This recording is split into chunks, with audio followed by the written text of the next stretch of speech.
So বাংলাদেশে থাকতে একটা জিনিস জানতাম, সেটা হচ্ছে কানাডার রাজধানী টরন্টো।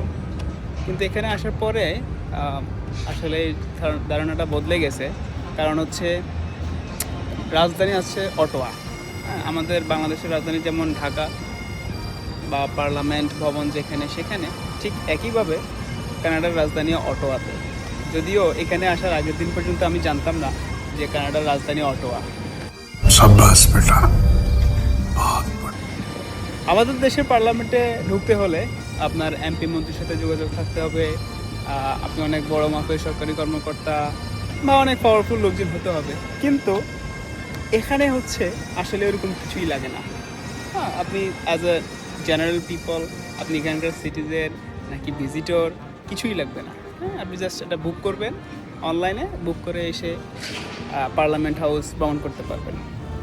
তো আজকে আমি এসেছি পার্লামেন্ট হাউসে, যেখানে অনেকগুলো বিল্ডিং আছে, 3টা ভাগে মূলত বিভক্ত। তার মধ্যে এই বিল্ডিংটা হচ্ছে প্রথম ওয়ার্ল্ড ওয়ারে কানাডিয়ান যারা সোলজার মারা গেছে তাদের স্মরণে এই ক্লক টাওয়ারটি তৈরি করা হয়েছে আমার পিছনে, এবং এই বিল্ডিংটা হচ্ছে তাদের স্মরণে তৈরি করা। আর এই বিল্ডিংটা হচ্ছে মেইন যে বিল্ডিং, এটা হচ্ছে তাদের মেইন যে পার্লামেন্ট হাউস বা যেখানে সিনেটের সভা হয়, সেটা হচ্ছে এটা 2024 সাল থেকে রিনোভেশনে আছে এবং 2034 সাল পর্যন্ত এটা রিনোভেশন চলবে। প্রায় 10 বছর ব্যাপী বিশাল বড় একটা প্রজেক্ট এটা চলতেছে। এটা আমি গত 1 বছর থেকেই দেখতেছি, এটা এমনই চলতেছে। শীত হোক, সামার হোক, যখনই হোক, এটা এমনই চলে। সামারে পার্লামেন্ট হাউস ভিজিটের অন্যতম মেইন অ্যাট্রাকশন হলো দ্য গার্ড সিরিমনি, যেটি 1959 সাল থেকে শুরু হয়ে লাস্ট 67 ইয়ার্স ধরে হয়ে আসতেছে। প্রতিদিন সকাল 10টা থেকে পার্লামেন্ট হলের ইস্ট লন এটি স্টার্ট হয় এবং কানাডিয়ান সোলজাররা এই গার্ড সেরেমনিতে অ্যাটেন্ড করে। এটি সবার জন্য ফ্রি এবং নিয়ারলি 30 মিনিটস পারফর্ম করে Forces থাকে। armées canadiennes, ici, dans le nord, véritable fort et libre.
Centre ব্লকের ঠিক মিডলে এই সেন্টেনিয়াল ফ্লেম অথবা শতবর্ষী শিখা অবস্থিত। পার্লামেন্টের আরেকটি অন্যতম বিল্ডিং হলো West block. Centre block or main building construction কাজ চলায় 2019 সাল থেকে বর্তমানে এই টেম্পোরারি হাউস অফ কমন্সের কাজে ইউজ করা হচ্ছে, অর্থাৎ এখানে পার্লামেন্টের সকল অধিবেশন বর্তমানে হচ্ছে। ওয়েস্ট ব্লকের বিল্ডিংটি কানাডিয়ান কনফেডারেশনের মেইন পার্লামেন্ট বিল্ডিং হিসেবে ইউজ করা হতো এবং বর্তমানে এটি ভিজিটরদের জন্য উন্মুক্ত করা হয়েছে, অথবা ভিজিটররা গেলে এখানেই ঘুরতে নিয়ে যাওয়া হয়। ওয়েস্ট ব্লকের পার দিয়েই হাউস অফ কমন্সের এন্ট্রি রোড। সিকিউরিটি চেক শেষ করে ভিতরে আসলেই এখানে ওয়েটিং রুম।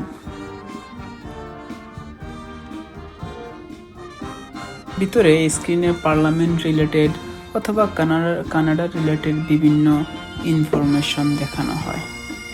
দেন এখান থেকে একজন guide time was team ready করে 15 থেকে 20 জনের ভিতরে ফুল ট্যুরের জন্য নিয়ে যান এবং তিনি ডিসক্রাইব করেন কোন জায়গাটি কী জন্য ফেমাস অথবা কোন জায়গাটির বৈশিষ্ট্য কী। এটির ভিতরে ভিডিও করা নিষেধ এবং ছবিও তোলা যাবে শুধুমাত্র নির্দিষ্ট কিছু জায়গায়। এই জায়গাটি হচ্ছে মেইন অ্যাসেম্বলি হল অথবা হাউস অফ কমন্স। টোটাল 343 জন পার্লামেন্ট মেম্বার এবং ভিজিটর সহ নিয়ারলি 640 সিট এখানে আছে। মাঝখানে গ্রিন সিটগুলোতেই মেম্বার অফ পার্লামেন্ট এবং অপোজিশন মেম্বার অফ পার্লামেন্টদের বসার জায়গা। মশার পিছু হচ্ছে এই হলে ঢুকতে গেলে রিলিজিয়াস হেড ওয়্যার অথবা ক্যাপ টুপি ছাড়া যে কোনো রকমের হেড ওয়্যার খুলে ঢুকতে হয়। এটি হচ্ছে সাইন অফ রেসপেক্ট। আর এই রুমটি হচ্ছে কমিটি রুম, যেখানে কোনো বিল পার্লামেন্টের মেম্বারদের কাছে পাঠানোর আগে এখানে বসেই যাচাই বাছাই করা হয়।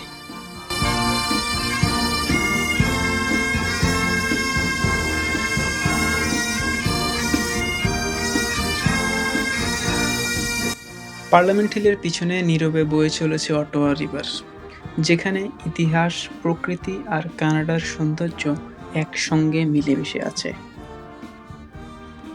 Thanks for watching. মন চাইলে আরেকটা ভিডিও বানাবো, না হলে এটাই শেষ।